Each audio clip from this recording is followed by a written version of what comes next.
falar de um tema, né, de tamanha relevância, especialmente para o momento que a gente vive, né? Realmente a questão que se coloca é a retomada do crescimento da economia, né, de uma forma sustentável, e isso em princípio de um volume maior de investimentos. E na questão do investimento, o papel do financiamento é determinante, né? Quer dizer, a maior parte dos países que a gente conhece, eles realmente se baseiam, né, num forte aparato de financiamento para seus investimentos. E é nesse contexto se coloca o papel dos bancos públicos, né, especialmente após a crise de 2008, algo que já era extremamente relevante para o Brasil, torna-se ainda mais imprescindível, né, tendo em vista esse desafio do Brasil e dado um novo contexto internacional, né? Na verdade, o que nós tivemos logo após a crise de 2008, né, foi um movimento coordenado de redução das taxas de juros, tá? Então, os principais bancos centrais do mundo, começando lá pelo FED, final de 2007, ao perceberem a gravidade da crise subprime, eles baixaram radicalmente as suas taxas de juros nominais, né? O que foi acompanhado pelo Reino Unido, pelo Banco Central Europeu e pelo Japão, ou seja, os principais bancos centrais do mundo. A imensa maioria dos bancos centrais, diante da crise, reduziu suas taxas de juros. Nós tivemos um caso específico de um banco central que elevou a taxa de juros no meio da crise. Depois eu conto para vocês quem que fez, qual foi esse, né?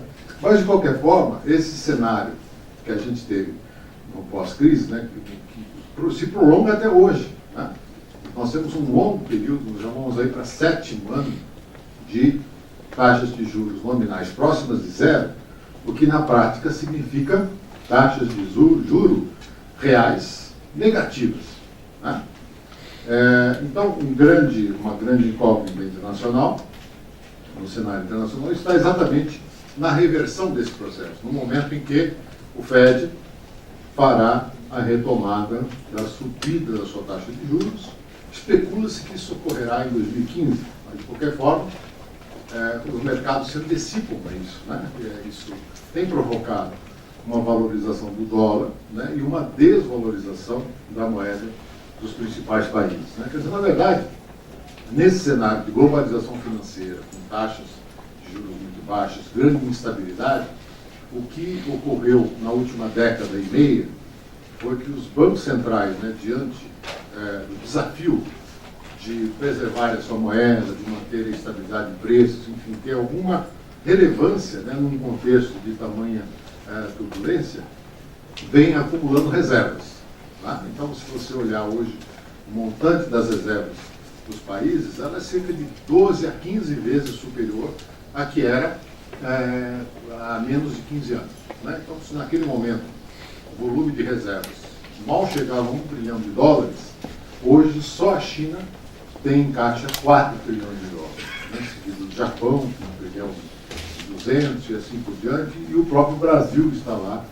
entre aqueles países que, em termos nominais, tem os maiores volumes de reserva, né? Algo próximo de 370 bilhões de dólares. Então, diante dessa incerteza, diante da predominância do dólar como moeda de preferência internacional, os não emissores de dólares optaram por pagar o custo de carregamento, acumular reservas para fazer frente a esse cenário de grande turbulência, né? Essa estratégia, tanto dos bancos centrais quanto dos países, né, amenizou, evidentemente, o efeito da crise, mas nós não voltamos ainda aos níveis de crescimento observados no período pré-crise, né? Então, na verdade, se você pega a primeira década desse século, nós vamos ter lá crescimento do PIB da ordem de 4,5%, 4,7%, o comércio internacional crescia 2 vezes essa taxa e os fluxos de investimento direto estrangeiro era cerca de 3 vezes o crescimento do PIB, né, o volume de crescimento. Isso tudo mudou, quer dizer, o mundo não está numa crise aguda, mas é o que se chama de novo normal, que a Christine Lagarde chamou de novo medíocre, né? Ou seja, uma taxa de crescimento muito mais moderada e também diferenciada, com um papel de relevância de maior protagonismo dos países em desenvolvimento.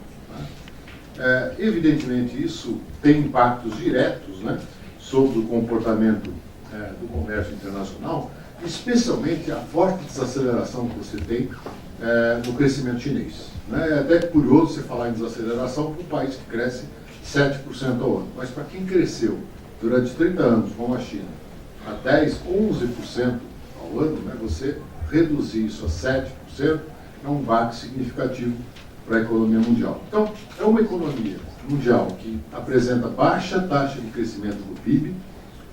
Esse crescimento do PIB está mais focado nos países em desenvolvimento.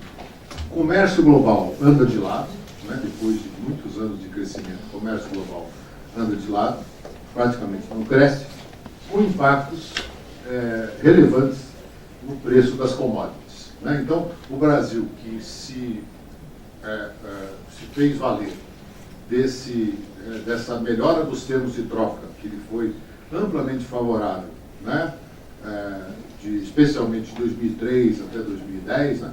No auge desse período de forte expansão dos preços, da demanda, né? Vive desde 2011, 2012, mas particularmente 2013 e 2014, no reverso desse processo, né? Onde você tem uma queda substancial dos preços dos minérios de ferro, né? Então, o minério de ferro, que no auge chegou a atingir $190 a tonelada, hoje está em 70, né? Com perspectiva, até dependendo do que vai ocorrer, de haver uma redução, porque a estratégia das empresas tem sido de brigar pelo mercado, e com isso eles não estão diminuindo a produção, que seria uma forma, né?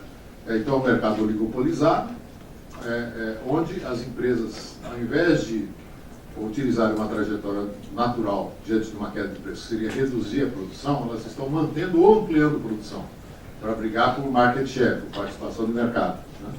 Então, isso está acirrando, né, esse movimento de queda de preço. Petróleo em queda livre, os alimentos caem, mas não na mesma proporção, porque, evidentemente, você tem uma demanda muito forte, mas, de qualquer forma, existe também um impacto sobre esses preços. Né? E, evidentemente, isso representa um enorme desafio para países como o Brasil, que se tornaram mais dependentes desse ciclo de commodities. Né? Então, o impacto para o Brasil da nova configuração internacional tem sido uma taxa de crescimento muito modesta. Né? Então, o Brasil, que havia desempenhado um crescimento de PIB da ordem de 4% entre 2003 e 2010, no auge desse ciclo das commodities, e também podendo ativar a sua economia interna como um fator, né, relevante, vem convivendo com uma taxa média de crescimento desde 2011 de apenas 1,5%. Então, uma taxa de crescimento muito modesta. Né?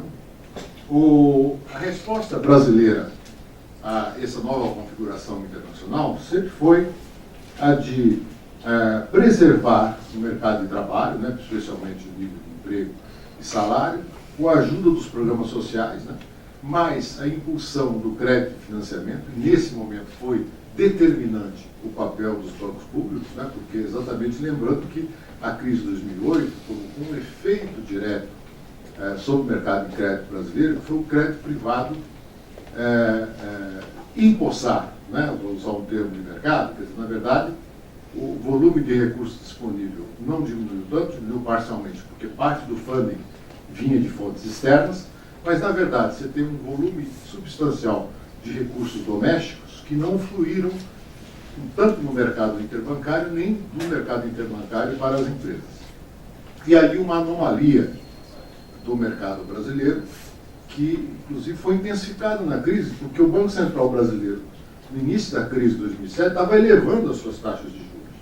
Como nós temos, portanto, um mercado fortemente centrado em dívida pública, que remunera as suas taxas de curto prazo no mesmo nível, praticamente, das taxas de longo prazo, isso foi um convite à liquidez. Né? Então, a preferência pela liquidez, que Keynes tratou tão bem em vários aspectos da sua obra, se revela, no caso brasileiro, mais ainda intensificada. Por quê? você empurra, na verdade, os bancos para o comodismo de atrelarem todo o seu caixa, todo o seu ativo, a maior parcela possível em ativos da dívida, papéis da dívida pública, que remuneram muito bem. Então você trava o mercado de crédito, né? E nesse momento, o papel dos bancos públicos ele foi determinante para fazer valer a importância, né, desse elemento, tanto do crédito de consumo, e nem falo aí do crédito de longo prazo, porque mesmo antes da crise, o crédito de longo prazo no Brasil era essencialmente, como é até hoje, dependente de fontes públicas de financiamento, né? Portanto, nós temos uma anomalia no mercado brasileiro, dada a estrutura da nossa dívida pública, dada a elevada taxa de juros, que é uma atrofia do crédito, especialmente de longo prazo. Quer dizer, no mercado privado, você falar de crédito de longo prazo, você está falando de 3 anos e meio, né? Isso porque aumentou até relativamente nos últimos anos. Mas, evidentemente, quando você trata, por exemplo, de grandes projetos, você precisa de horizontes, né, de financiamento de 20, 30, até 40 anos. Né? Então, essa é uma anomalia do mercado brasileiro e que terá que ser superada, né? Aliás, é um dos grandes fatores aí muito importantes para isso. Quer dizer, o Brasil, a despeito do baixo crescimento do seu PIB, conseguiu, em frente à crise, um aspecto muito relevante que foi não só melhorar o seu perfil de renda, mas também manter ou diminuir a sua taxa de desemprego. Então, o desemprego no Brasil, que há 10 anos atrás era de 12% da população economicamente ativa, hoje está ao redor aí de 5%. Né? Então, caiu a menos da metade, quer dizer, um movimento inverso à maioria dos países, principalmente os países desenvolvidos, né, que tiveram, no pós-crise, um acirramento do problema do emprego. Né? Então, na verdade, isso não decorre apenas, né, esse aparente paradoxo de uma economia que cresce pouco, mas que mantém nível de emprego, ou até reduz o seu nível de desemprego, tem a ver também com fatores demográficos. Né? Então, na verdade, você tem aí um menor ingresso de pessoas no mercado de trabalho, e isso colabora, né, com a questão do emprego. Mas não é só isso, quer dizer, evidentemente, embora com baixo crescimento, a economia não teve grandes oscilações, né? Nós praticamente não tivemos exceção, a não ser em períodos muito específicos, 2009, talvez agora começo de 2014, mas são episódios, né? Não é um período longo. Né? Então você tem um crescimento baixo, mas ainda mantém um certo nível de emprego. Né? Assim como a renda média real, praticamente passou incólume no período de crise e continuou crescendo, né? Inclusive com incorporação de novos consumidores. Isso tudo foi muito importante. Né? Quer dizer, na verdade, você conseguiu, ao longo do tempo, ter uma mudança expressiva, né, na composição, né, da sua estrutura de crédito, de financiamento. O crédito, o volume de crédito em proporção ao PIB praticamente dobrou, né, em 10 anos, você sai de 25% do PIB para mais de 50% do PIB, né, o volume de crédito disponível. Né, especialmente houve uma expansão significativa, não só do crédito ao consumidor, né, direto, mas também um crescimento do crédito habitacional. Né. Então, esses fatores passaram ao largo do comportamento das taxas de juros. Quer dizer, a taxa de juros básica no Brasil, e principalmente a taxa real, que ela é mais relevante, ela sai de um nível de 2 dígitos, praticamente, lá no início dos anos 2000, 10, 11%, se reduz a metade disso em meados da década, e hoje está ali entre 4,5% a 5%, depende do indicador que a gente utilizar, mas o fato é que a tentativa de redução da taxa de juros em 2012, né, quando a Selic caiu a 7,25%, infelizmente não se sustentou por vários fatores, né, inclusive por questões culturais. Né. Eu achei muito interessante que não houve, nem dentro do governo, um apoio suficiente para respaldar essa redução de juros, o que tornaria o Brasil um país mais normal, né, mas também na sociedade. Quer dizer, tão pouco trabalhadores e empresários respaldaram a atitude do Banco Central de reduzir fortemente a taxa de juros. Eu conversava muito com empresários que tinham se acostumado a fazer o seu fluxo de caixa uma fonte de renda, né? Então aplicando seus recursos no mercado financeiro. Isso só para ilustrar que a questão da redução da taxa de juros real no Brasil passa por questões macroeconômicas, institucionais, mas também de mudança cultural. Quer dizer, nós nos tornamos um país rentista, né? Até mesmo quem não tem renda se tornou rentista, né? É uma espécie de auto-engano que a pessoa às vezes tem poucos recursos aplicados, mas considera que aquilo é um ganho, né, um patrimônio que ela tem, mesmo que isso seja meramente ilusório. Então nós temos ainda uma taxa de juros resistentemente alta no Brasil, né, ao contrário do que ocorre no mundo, e a justificativa do senso comum, vamos dizer, é o nosso nível de inflação, né? Não, porque o Brasil tem uma inflação muito alta. Muito bem, vamos então comparar as taxas de inflação vigentes no Brasil com outros países, mas não vamos comparar, evidentemente, com os Estados Unidos, a Alemanha, a Suíça, mas vamos comparar com países com porte e nível de desenvolvimento semelhantes ao do Brasil. E aí nós vamos encontrar um quadro bastante surpreendente, talvez, para alguns, que o Brasil, de fato, primeiro, tem uma inflação resistente há 10 anos da ordem de 6%, 6 a 6,5%. Apenas em 2 anos nós tivemos a inflação abaixo desse nível. Mas o mais curioso é que a gente vai observar países como Rússia, por exemplo, que tem uma inflação acima de 7% no acumulado 12 meses. Índia também, né, acima de 7%. A África do Sul, com 5,5%.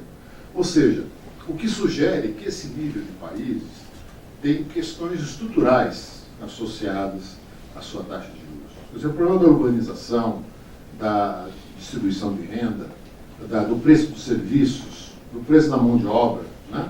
A inflação de alimentos.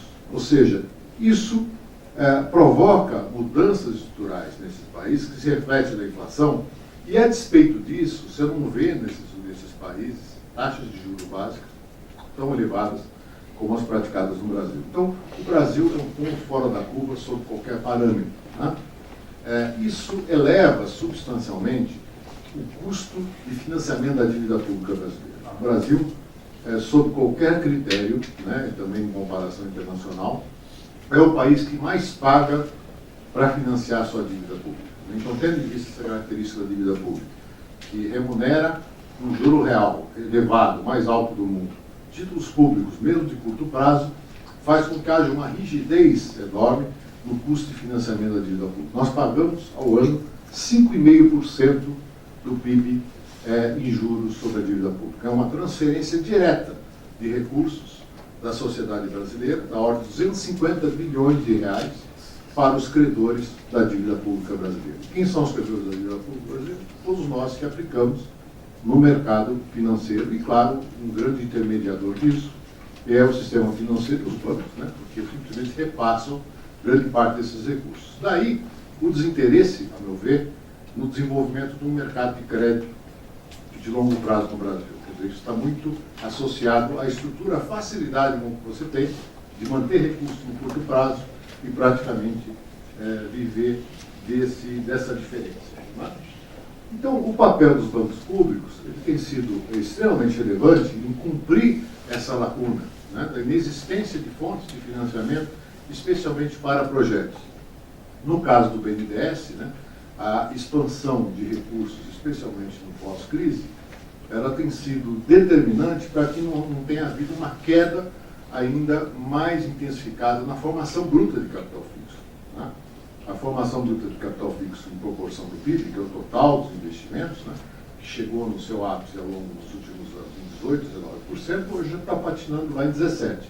E os críticos da atuação dos bancos públicos normalmente apresentam isso como argumento para o que consideram uma insuficiência de recursos, né, de financiamento, mesmo com o aporte dos bancos públicos para o financiamento. Mas a verdade é a seguinte: se você não tivesse o financiamento via BNDES, né, TJLP, que é a taxa de juros de longo prazo, que torna minimamente mais competitiva nessas taxas de financiamento, a queda no investimento seria ainda mais intensa, né? Você teria uma dificuldade ainda maior em desenvolver esses projetos. Na verdade, a gente tem aqui a evolução, por exemplo, do investimento em infraestrutura e o peso que representa o BNDES nesses projetos de financiamento. Então, por exemplo, se você pegar lá 2013, foram investidos 120 bilhões, arredondando os números de infraestrutura no Brasil, dos quais 62, ou seja, mais da metade, for financiamento direto do BNDES. Então,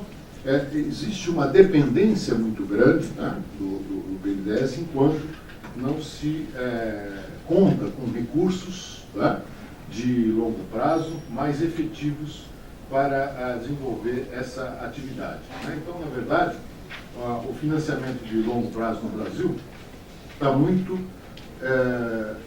dependente hoje do que ocorre, né, com as fontes de financiamento públicas, né? Especialmente no que se refere à infraestrutura, eu diria que esse aparece aqui como um fator fundamental, né, que é a questão do financiamento.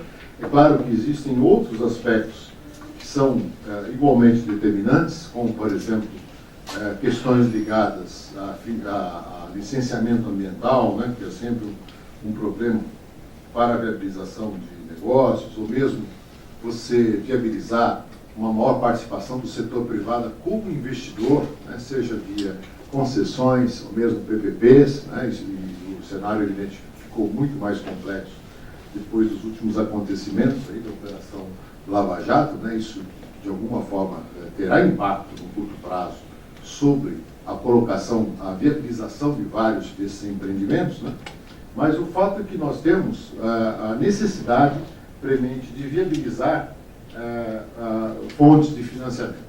O investimento direto estrangeiro, por exemplo, ele é uma fonte interessante. O Brasil é um país que continua aportando um recurso bastante elevado. Este ano, né, saíram hoje os dados do setor externo, e o Brasil continua lá com 65 bilhões de dólares de ingresso de investimento nos últimos 12 meses. Né? Então, isso, além de contribuir significativamente para o financiamento do déficit em conta corrente, né, você tem um déficit de 83 bi, dos quais 66, basicamente, vem de investimento direto, que é um capital mais de longo prazo. Né? Mas ele exerce também um papel relevante por aportar recursos em empreendimentos, né, em projetos, muitas vezes, projetos industriais, mas também em projetos de longo prazo. Né? Então, o fato do Brasil ter uma posição no ranking global de destaque, isso não é de hoje, né, nos últimos 5 anos, pelo menos, o Brasil está lá entre os 5 maiores absorvedores de investimentos, algo que se mantém, né, porque, evidentemente, esse investidor ele não está olhando a economia que vai crescer 0 esse ano, ou 2015, que talvez, no melhor dos casos, cresça 1%. Ele está olhando 10 anos à frente. Né? E realmente, diante das oportunidades do enorme mercado consumidor brasileiro e as carências de infraestrutura, isso, do ponto de vista do investidor, é uma oportunidade. Né? Então, por isso que ele está olhando. E é interessante a gente comparar até aqui os dados da América Latina. Né? Por exemplo, no primeiro semestre desse ano, nós tivemos uma queda no investimento realizado na América Latina. Então, o investimento direto caiu de 109 para 84 bilhões. No mesmo período, o Brasil teve um crescimento desse investimento. Então, o Brasil é metade do que entra para a América Latina. O México, que é tão badalado hoje, como, pelo menos na mídia, aparece como grande potencial, grande preferido dos investidores, na verdade, teve uma enorme queda do investimento direto estrangeiro. No primeiro semestre, eles saíram de 29 para 10. Então, uma queda de 66% nesse primeiro semestre. Então, você vê que os números não batem muito com, né, o que muitas vezes se fala. E, claro, o que explica isso? É que o Brasil é a 7ª economia do mundo, é o 4º mercado automobilístico, é o 3º mercado de informática, é o 2º em cosméticos, enfim, a maior parte dos ramos industriais de consumo, o Brasil tem um destaque. Então, na verdade, as grandes cadeias globais vão investir onde? Estados Unidos, a China, depois, claro, vão ver aqueles países com maior potencial e onde o Brasil, evidentemente, se destaca. Então, o investimento direto, ele tem um papel relevante e, se a gente faz lá a decomposição do total de investimento realizado, ele representa lá alguma coisa entre 10% a 15%. Aliás, se a gente pegar na China, também é assim. Se pegar no mundo, também não é muito diferente. Ou seja, o investimento direto, ele tem um papel relevante, porque ele não é apenas capital, físico, dinheiro, ele também te agrega nas cadeias globais, ele traz tecnologia, se for bem usado, ele te permite atuar em mercados onde você não teria empreendedorismo local, mas ele é apenas marginal.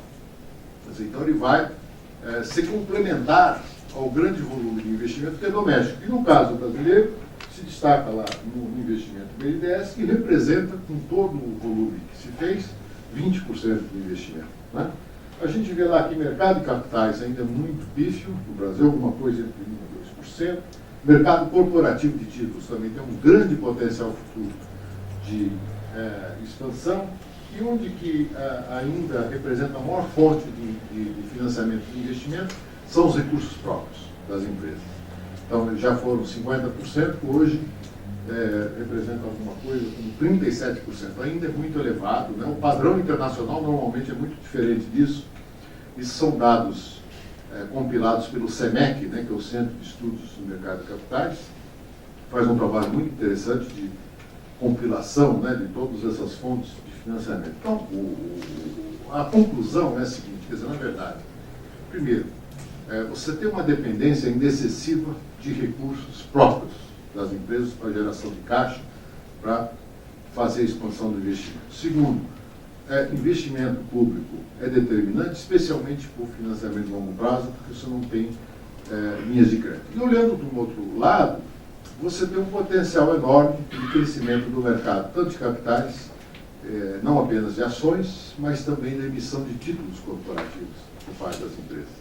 Isso tenderá a se consolidar com mais rapidamente a gente trouxer a nossa taxa de juros básica para níveis competitivos em termos internacionais e reduzir o spread também, né? Porque o spread é uma fonte importante de encarecimento do financiamento de crédito, né?